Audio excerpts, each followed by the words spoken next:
Fellow citizens, my name is Honorable Zahir Janda, Member of Parliament, Nyaribari Chache constituency from the great county of Kisii, and I'd like to address an issue that is ongoing in the Republic of Kenya.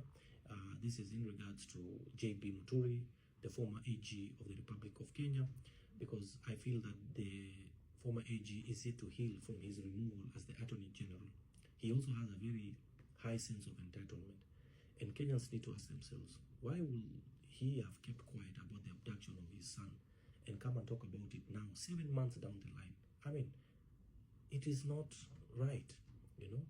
Muturi still believes that the DG from his, Mr. Nurdin Haji, is responsible for his removal as the AG on account of sabotaging the approval of government contracts. And that is why he's trying to hit back the Director General of NIS and alleging that NIS and the ATPU vehicles were involved in the abduction of his son.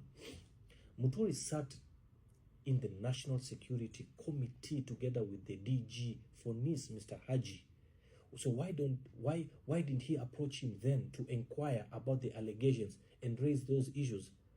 Muturi should stop those claims that it was the ATPU vehicles that were involved, and yet ATPU is not a unit of NIS, but part of the police service.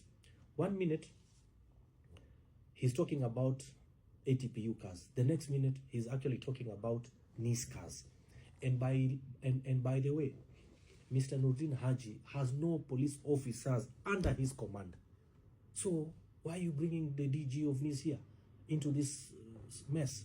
Muturi is actually looking for the easiest person to blame for the abductions, because he's simply putting blame on the DG of NIS, because he knows that the DG cannot come out to defend himself anywhere due to the delicate nature of his work, as NIS should not be a subject of public discussion.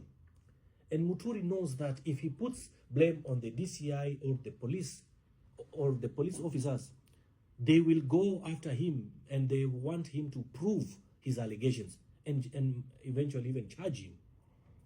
So that is why he is blaming Nurdin Haji, because he knows he will do nothing. In the history of this country, we have never seen any DG for NIS coming out to defend himself or themselves. The same conspirators that were working with Muturi and Rigathi are still the same forces behind the 26th of June protests. They are now raising their heads high, blaming the government and the president and the DG for NIS.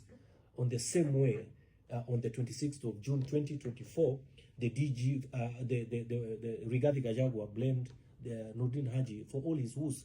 Let Muturi not hide behind Nurdin Haji, as I have also personally spoken to some of my colleagues, the Honorable Kiunjuri and the Honorable Kawanjiku, and they have denied seeing Mr. Muturi in any meeting in State House.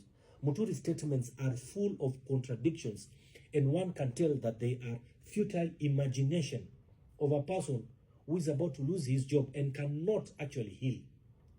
Muturi is actually looking for sympathy and to be a hero by playing the victim, because he knows of the many transgressions that have gotten to His Excellency Dr. William Samoei Ruto, the President of the Republic of Kenya, about him. So just as Muturi knows why he was removed as the Attorney General, he knows that he was actually on his way out, and he should stop daring the President to fire him, because he will actually be fired, and knew it, and he actually knew it by the time he started all these circus of his. And I want to say it is inevitable that he will be fired. Let Muturi stop the sideshows and politics of blackmail and conmanship. If indeed he is an honest man and he wants Kenyans to believe, he should have told Kenyans 7 months ago what happened about his son. And now it is about the politics of 2027. That is why I want to believe that Rigathi Gachagua and Mr. Muturi, they want to come together so that they can form their own party. They can take over the DP party, the Democratic Party of Kenya, and Muturi wants to run as a presidential candidate. So all these side shows, wewe bwana Muturi, tumekuonea 18, heshimu rais, heshimu viongozi wa hii nchi. Thank you, God bless you, and God bless Kenya.